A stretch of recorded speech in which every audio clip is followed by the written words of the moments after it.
மரணம் மரணம் இயற்கை சம்மந்தப்பட்டது, எல்லாருக்குமே வரும். ஆனால் இந்த சின்ன வயசில் மரணம்ங்கிறது, இந்த கேள்வி, இந்த செய்தி அறிஞ்சதுலேருந்து என்னாலேயே தாங்க முடியல. இதை பாரதிராஜா சார் எப்படி தாங்கிக்க முடியும்? என்னுடைய பயமே அதுவாக தான் இருந்தது. நான் இங்கே வரத்துக்கே தாங்கிட்டே இருக்கேன். என்னென்னா, இங்கே வந்து இந்த விஷயத்த எப்படி நம்ம சமாளிக்கிறது, எப்படி நம்ம அவருக்கு ஆறுதல் சொல்கிறது. ஒரு மகனுடைய இழப்புங்கிறது ஒரு சாதாரண விஷயம் இல்லை. மனோஜுக்கு நிறைய கனவுகள் இருந்தது. இப்போதைக்கு நம்ம நினைக்கிறது அவருடைய ஆத்மா சாந்தி வணக்கம்.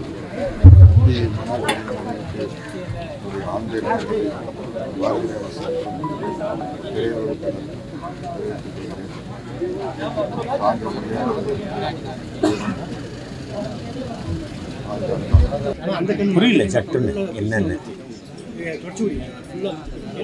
என்ன சொல்றது. ஒரு 48 வயது, ஒரு திடீர்னு இந்த மாதிரி வந்து ஒரு மரணங்கள் ஏற்படுது அப்படிங்கும் பொழுது வந்து ரொம்ப வேதனையாக இருக்குது. ரொம்ப நல்ல தம்பி, சிறு வயதிலிருந்து எனக்கு தெரியும். எப்போ எந்த படம் வந்தாலும் பார்த்துட்டு உடனே எனக்கு ஃபோன் பண்ணி ரொம்ப நல்லா இருக்குண்ணே, ரொம்ப பிரமாதமாக பண்ணியிருக்கீங்க, எனக்கு பாராட்டுவதில்லை. என்னமோ காலம் இப்படி பறிச்சுட்டு போயிடுச்சு. இது என்ன சொல்கிறது, இந்த முதிர்ந்த வயதில் அண்ணன் அவர்களுக்கு ஒரு மிகப்பெரிய பேரிழப்பு, மிகப்பெரிய சோகம். இதுக்கு நம்ம ஆறுதல் சொல்லி அவரை தேற்றுறதுன்றது கொஞ்சம் கஷ்டம். இறைவன் இதை தாங்கக்கூடிய மன உறுதியை, திடத்தையும் அண்ணன் அவர்களுக்கு கொடுக்கணும். தம்பி மனோஜ் அவர்களுடைய ஆன்மா இறைவன் நிழலில் இளைப்பாறட்டும் அப்படின்னு சொல்கிறது தவிர வேறு வழி இல்லை. நன்றி. மாபெரும் மனிதனுக்கு பிள்ளையாக பிறந்தது மட்டும்தான் அவனுக்கு அந்த ஸ்ட்ரெஸ்ஸுக்கான காரணம் நான் நினைக்கிறேன். மனோஜ் 48 வயது. முரளி சாரும் ஒரு கடல் பூக்கள் படத்தில் நடிச்ச பொழுது முரளி சார் வந்து இந்த பற்றி சொல்லுவார், அவருக்கு அவ்வளவு கனவுகள் இருக்குது, அவ்வளவு திறமைகள் இருக்குது, அதை எப்படி வெளியில் கொண்டு வருவதற்குன்னு தெரியல அப்படின்னு மனித படத்தில் முரளி சார் சொல்லுவார். முரளி சார் 45, 46 வயசில், இந்த தம்பி 48 வயசில் கடல் பூக்கள் 2 உருண்டு போன மாதிரி இன்னும் எவ்வளவு கனவுகள் இருந்திருக்கும். இந்த 48 வயசில் அந்த 2 பெண் பிள்ளைகளும் தன் தந்தையை எப்படி வச்சு பார்க்கணும்னு ஆசைப்பட்டிருப்பாங்க. அதெல்லாம் இப்படி இந்த நாளை ஒவ்வொரு நாளும் எப்படி விடியுதுன்னு யாருக்குமே தெரியல. ஒரு விஷயத்தை தான் நம்ம அடுத்த தலைமுறை பிள்ளைகள் புரிஞ்சுக்க வேண்டிய விஷயம். ஒரு விஷயம் நம்மளுக்கு ஒத்து வரல அப்படின்னா அதை தள்ளி வச்சுக்கிட்டு அடுத்த நகர்வுக்கு போகணுன்றது தான். ஒரு பெரிய மனுஷனுக்கு பிள்ளையா பிறந்துட்டாவே, இப்போ என்னப்பா பண்ணுற, இப்போ என்னப்பா பண்ணுற, அடுத்து எதுவும் வேலை செய்ய, அப்பா பேரை நீ காப்பாற்றலையா, ஒரு பதட்டத்துக்கு இந்த சமுதாயம் அவர்கள் ஆளாக்கி விடுது. அவர்கள் வெளியில் சராசரி மனிதனாக ஒரு ரூம்குள்ளே போய் ஆற்றி பேச முடியல.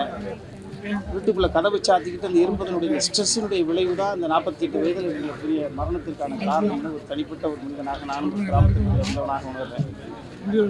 தனது யார் ஒருத்தரும் சரி, ஸ்ட்ரெஸ்ஸுன்றது சமுதாயத்தில் பார்ப்பவர்கள் பெரிய மனிதனுக்கு பிள்ளை அப்படின்றது ஒரு பெரிய அது கொடுமை, அது ஒரு பனிஷ்மெண்ட். அப்பாவோட இடத்தை பிடிக்கணுமே, அல்லது அப்பாவோட மனசை நம்ம காப்பாற்றணுமே, அல்லது அப்பாவோட பிள்ளையாக நான் ஏதாவது வெற்றி பெறணுமே, அந்த வெறியும் அந்த சூழல் தான் அந்த தம்பியோட ஸ்ட்ரெஸ்ஸு காரணம் நினைக்கிறேன். எப்படியோ 48 வயதில் இறைவனடி சேர்ந்துட்டார் தம்பியோட ஆத்மா சாந்தி அடையவும். கிராமத்திலிருந்து படையெடுத்து வந்த இந்த ஒட்டுமொத்த இளைஞர்கள் குடும்பம், ஒட்டுமொத்த மனிதர்களுடைய குடும்பமாக நிச்சயமாக எல்லாரும் பாரதிராஜா சார்பு அந்த துயரத்தில் பங்கெடுத்துப்பாங்க. அந்த பிதாமகர் இந்த துயரத்தை தாங்கக்கூடிய சக்தி கடவுள். யாருக்கு யார் ஆறுதல் சொல்கிறது? மரணம்ன்றது தவிர்க்க முடியாது தான், யாருக்கும் வரணும். ஆனால் இந்த இளம் வயசுலையா இந்த பிள்ளைக்கா ஊருக்கே எந்த உணர்ச்சி எப்படி காட்டணும்னு சொல்லி கொடுத்துருவாங்க அப்பா. எந்த சூழ்நிலையில் எந்த மாதிரிலாம் முகபாவம் வச்சுன்னு இன்றைக்கி ஒரு துக்க சம்பவத்தில் எப்படி இருக்குதுன்னு எங்களுக்கு காட்டி கொடுத்துருவார்.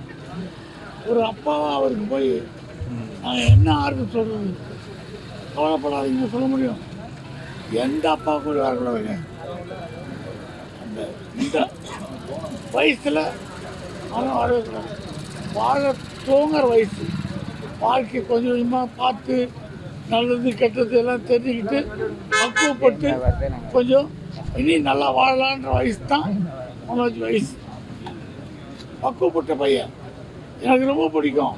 இவ்வளோ பெரிய ஆள், அவ்வளோ பெரிய டேரக்டருடைய பையன் நம்மகிட்ட எவ்வளோ எளிமையாக பேசுகிறாரு. சார் சார் இப்படி சார் ஜாலியாக பேசுகிறப்ப ரொம்ப எனக்கு அவ்வளோ சந்தோஷமாக இருக்கும். நான் சந்தோஷப்பட்ட மாதிரியே என் பையன் சந்தோஷப்படுறான். ஏன்னா என் பையனும் மனோஜும் ஃப்ரெண்ட்ஸு.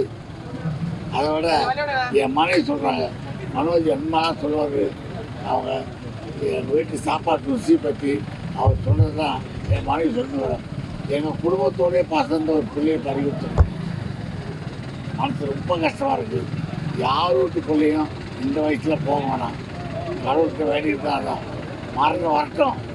இந்த வயசில் யார் பிள்ளைக்கும் வர வேணாம்ப்பா. மனோஜ் எங்களை விட்டு போனது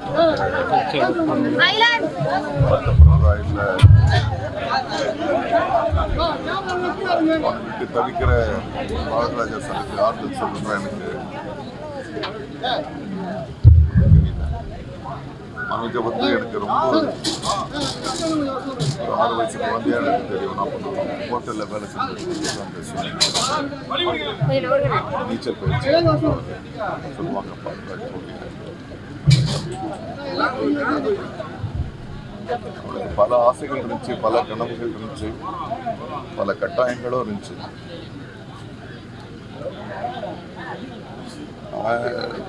மனோஜ் எல்லாருக்கும் நல்லவனா, எல்லாரோடையும் நட்பா, அவனுடைய கஷ்டங்களை யார்கிட்டையும் பகிர்ந்துக்காம மகிழ்ச்சியா இருந்த மாதிரியே காமிச்சுக்கிட்டு இன்னைக்கு எல்லாத்தையும் வந்து ஸ்ட்ரெஸ் நான் தாங்கிட்டு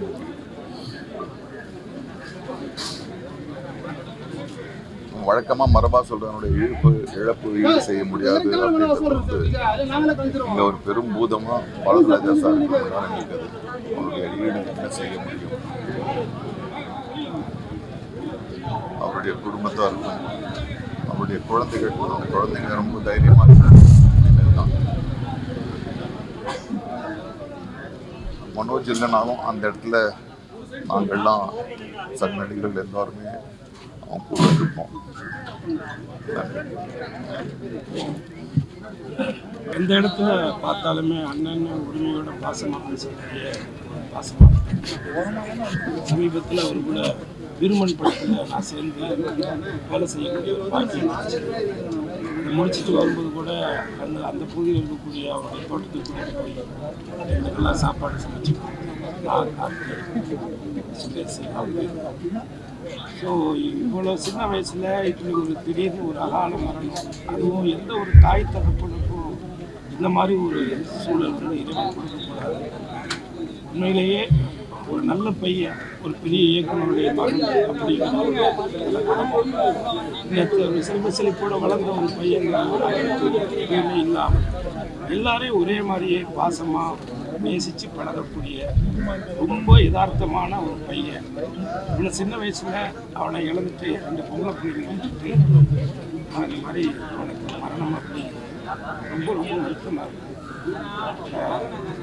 இந்த குடும்பத்தார் சார்பாக, என்னுடைய நடிகர் சங்கத்தின் சார்பாக எல்லாம் அவனை ஆசைப்பட்டாங்க.